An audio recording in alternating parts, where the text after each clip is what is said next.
Hi friends, how are you. सबसे पहले तो आपका हमारे वीडियोस और चैनल को पसंद करने के लिए वेरी वेरी थैंक्स। दोस्तों, अगर आप मिथुन के फैंस हैं तो आज की ये वीडियो आपको बेहद पसंद आएगी। मैंने अपने बचपन से कई बार काफी सारे लोगों के मुंह से सुना था और कई सारी मैगजीन में पढ़ा था कि हमारी बॉलीवुड इंडस्ट्री में मिथुन चक्रवर्ती को गरीबों का अमिताभ कहा जाता है। अपनी इस क्यूरियोसिटी को मिटाने के लिए मैंने सोचा कि चलो इस बात को गूगल बाबा से कंफर्म किया जाए कि आफ्टर ऑल इस बात में क्या सच्चाई है। तो क्या आप जानना चाहेंगे कि गूगल ने मिथुन के बारे में क्या बताया? चलिए आप खुद ही देख लीजिए। गूगल ने कई सारे न्यूज चैनल जैसे Amar Ujala and ABP news और यूट्यूब वीडियो के बारे में इंफॉर्मेशन दी, जो कि इस बात को वेरीफाई करते हैं कि हाँ, ये बात एकदम सही है कि मिथुन गरीबों के अमिताभ है। अब चलिए ये जान लेते हैं कि क्यों। एक्चुअली मिथुन चक्रवर्ती ने प्रज्ञा मूवी से लेकर अब तक ना जाने कितनी बंगाली और अलग अलग भाषाओं की हर फिल्म में अपनी एक अलग छाप छोड़ी है, यानी एकदम अलग मिथुन स्टाइल। कई सुपरस्टार के बीच भी काम करके मिथुन चक्रवर्ती यह एहसास कराते रहे कि कुछ भूमिकाएं सिर्फ वही कर सकते हैं। इसका क्रेडिट काफी कुछ टेक्नोलॉजी और बदलते जमाने को जाता है। हुआ यूं कि 80 के शुरुआती दशक में जब लोग लगभग एक ही जैसी फिल्में और बाकी एक्टर्स के एक ही जैसे स्टाइल को देख देख कर काफी हद तक बोर हो चुके थे और लोगों को चेंज चाहिए था, ऐसे में मिथुन के रूप में उनको एकदम से नएपन का खजाना मिल गया था। मिथुन का स्टाइल, लुक, एक्शन, यहाँ तक कि हेयर स्टाइल भी उस वक्त के बाकी के एक्टर्स से बिल्कुल ही अलग था।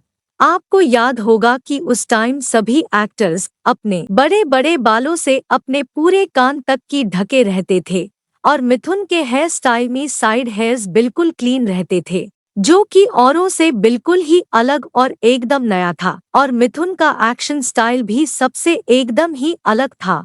और डांस के तो क्या ही कहने, मीन्स टोटली धमाल के रूप में आए थे मिथुन। ये उस टाइम का पहला ऐसा एक्टर था जिसकी धूम सिर्फ बॉलीवुड ही नहीं बल्कि हॉलीवुड तक भी पहुंच चुकी थी। आज भी कई फॉरेन कंट्रीज में मिथुन के चाहने वाले अनगिनत फैंस मौजूद है। तो कुल मिलाकर वह वन मैन आर्मी की तरह डांस और एक्शन फिल्में करते करते कब लोगों के दिलों पर राज करने लगे, लोगों को पता ही नहीं चला। सच तो ये है कि मिथुन ने एक एकदम अलग ही नई परंपरा की शुरुआत कर दी। मिथुन के बारे में कहा जाता है कि मिथुन एकमात्र ऐसे प्रोड्यूसर थे जिन्होंने फिल्म प्रक्रिया से जुड़े कई लोगों को नौकरी पर रखा था और जाने कितनी ही न्यू एक्ट्रेस को उन्होंने बॉलीवुड फिल्म इंडस्ट्री में इंट्रोड्यूस कराया था। मिथुन को गरीबों का अमिताभ कहे जाने के पीछे एक बहुत बड़ा रीजन ये भी था कि उस वक्त के दशक में बॉलीवुड में अमिताभ बच्चन का बोलबाला था। अमिताभ एक बहुत ही बड़े स्टार बन चुके थे और वो काफी बड़े बड़े बैनर की फिल्म किया करते थे। हर कोई अमिताभ को साइन करना चाहता था, मगर अमिताभ एक आम डायरेक्टर की पहुंच से बाहर हो चुके थे और फिर जब डायरेक्टर्स उनको साइन नहीं कर पाते थे तो उनको पूरी बॉलीवुड इंडस्ट्री में केवल एक ही नाम ऐसा दिखाई देता था जो कि अमिताभ को टक्कर दे सकता था, वो थे मिथुन चक्रवर्ती। बॉलीवुड में एक टाइम ऐसा भी आया था जब मिथुन चक्रवर्ती और अमिताभ बच्चन दोनों को फिल्म इंडस्ट्री के दो स्ट्रॉन्ग पिलर कहा जाता था, यानी पूरी बॉलीवुड इंडस्ट्री एक तरफ और ये दोनों स्टार एक तरफ।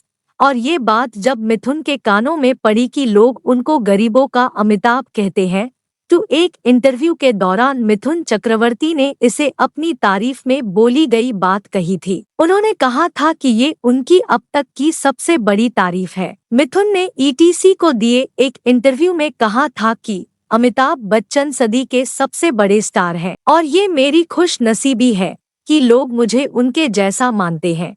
और मिथुन के बारे में एक सच ये भी है जिसे डिनाई नहीं किया जा सकता कि बहुत सारे लोगों को मिथुन अपने बदले स्टाइल की वजह से पसंद भी नहीं आते थे।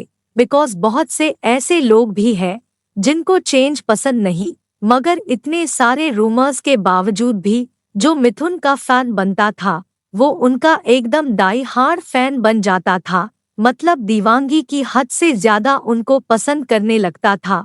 इसलिए आप कह सकते हो कि मिथुन के अपने स्टाइल के साथ साथ उनका एक अलग से मिथुन फैन स्टाइल भी बन चुका था और ये आज भी कायम है। तो जो भी हो, finally we love Mithun very much and proud to this Indian Michael Jackson that called Mithun Chakraborty. आपको यह खबर कैसी लगी? हो सके तो हमें कमेंट बॉक्स में जरूर बताएं। बॉलीवुड की इसी टाइप की मसालेदार खबरों के लिए हमारे चैनल को सब्सक्राइब करना न भूलें।